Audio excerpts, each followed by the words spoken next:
আন্তর্জাতিক উদ্যোগ বলতে বোঝায় জাতিসংঘ প্যারিস চুক্তি COP26 COP28 ইউরোপীয় ইউনিয়নের জলীয় বাষ্প থেকে G7 বা G20 এর প্রতিশ্রুতি উন্নত দেশগুলোর প্রযুক্তিগত সহযোগিতা ইত্যাদি মিলে আন্তর্জাতিক উদ্যোগ বোঝায়। স্থানীয় উদ্যোগ হলো গ্রাম, জেলা বা ইউনিয়ন বা নির্দিষ্ট এলাকা থেকে গৃহীত পদক্ষেপ, যেমন বৃক্ষরোপণ, খাল খনন, নদী সংরক্ষণ, কৃষি পদ্ধতি পরিবর্তন, স্থানীয় স্কুল পর্যায়ে ক্লাব করা ইত্যাদি।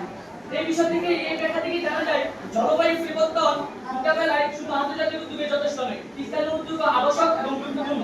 সম্মানিত সভাপতি, জলবায়ু যুদ্ধের প্রথমসারি যুদ্ধ হচ্ছে স্থানীয় মানুষ। সম্মানিত সভাপতি, তাহলে কি আমরা শুধু তাদের দয়া আর ফাঁকা পাতার দিকে চেয়ে বসে থাকবো? না, বিপক্ষে দলের বন্ধুরা, আপনারা কি জানেন রোজ প্রায় দুর্ঘটনার মতো ঢাকা 300 ফিট এলাকার কুলাবাড়ির মাঠে 45 ডিগ্রি সেলসিয়াস তাপে 29 সকালে ফুসফুস কেমন জ্বলে?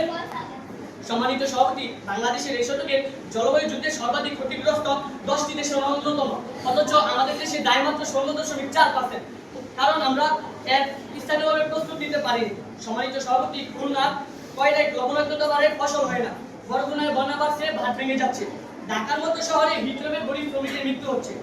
বিপক্ষে দলের বন্ধুরা, আপনারা কি বলতে পারবেন কোন জাতিসংঘের অফিসার বা আন্তর্জাতিক মানের অফিসার এসে আমাদের চার্জ শিখিয়ে দিলেন বন্যা বা খরা হলে কি করতে হবে? আরে আপনারা কি বলবেন? আপনারা তো শুধু বসে থাকেন পপকর্ন প্যারিস চুক্তি নিয়ে, ছবিগুলো নিয়ে। যদি আপনারা বলতে পারতেন তাহলে ভোলা জেলা নদী বাংলার কৃষকের চোখে জল দেখতে হতো না।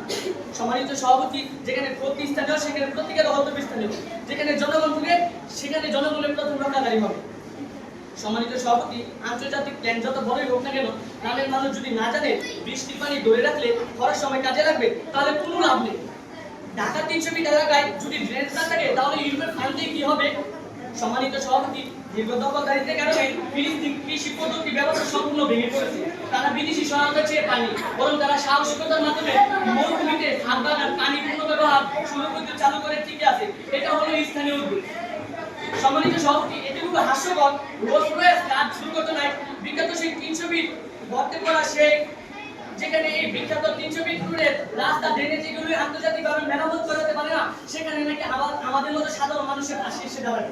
সম্মানিত সভাপতি, আমরা স্বীকার করি আন্তর্জাতিক উদ্যোগ দরকার, কিন্তু এই কিন্তু যথেষ্ট নয়। এর থেকে বেশি এবং গুরুত্বপূর্ণ হলো স্থানীয় উদ্যোগ।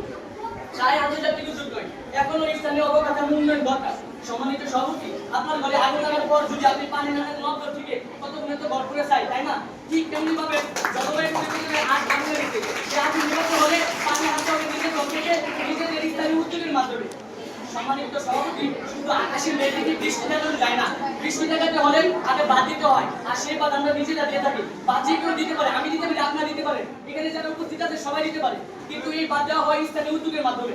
সম্মানিত সভাপতি, মাটির কাজ যেমন মাটির মানুষ করে থাকে, ঠিক তেমনি ভাবে জলবায়ু পরিবর্তন বিরূপ প্রভাব মোকাবেলায় তোমার আন্তর্জাতিক উদ্যোগের যথেষ্ট নয়, স্থানীয় উদ্যোগ আবশ্যক। তাই বারবার বলি, জলবায়ু পরিবর্তন বিরূপ প্রভাব মোকাবেলায় তোমার আন্তর্জাতিক উদ্যোগের যথেষ্ট নয়, স্থানীয় উদ্যোগ আবশ্যক। ধন্যবাদ সম্মানিত সভাপতি, ধন্যবাদ সবাইকে।